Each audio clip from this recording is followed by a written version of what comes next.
Sometimes the best teacher is adversity.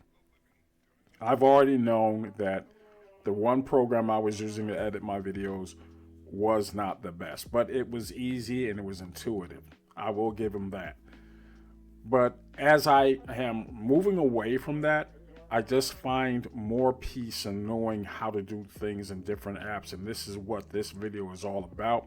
We're going to talk about adding presets in CapCut. Nice tool is this record feature that puts a picture in picture on the screen that you're actually recording. So let's go ahead and get into it. We're going to go ahead and just add a new preset to my timeline. Well, actually it's an asset. So we're going to go over and grab my disclaimer and just going to drag it and drop it right into the timeline. And from your timeline, you're just going to right click on the asset and select Save as Preset. Now what that does is if you go ahead and look at yours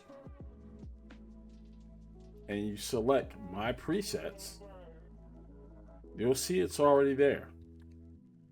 And that's just it.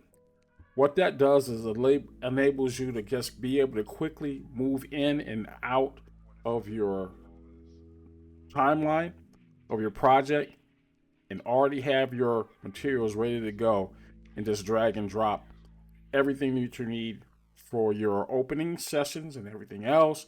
Then just add your new video content. Pretty slick. This is such a monumental time saver when it comes to your workflow. I'm already starting to make these adjustments. There are a lot of things that I am going to miss about the former program. There was a particular background, certain settings that I could just easily move in and out of.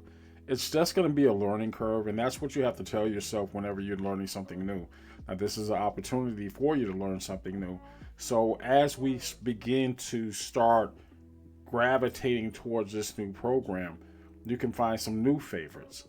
Unfortunately, like I said before, when you transition from something like this, the learning curve may be a little bit steeper than others.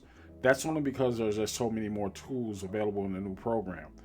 Just keep at it, you'll learn it, and eventually it becomes your new normal. I'll talk to you later.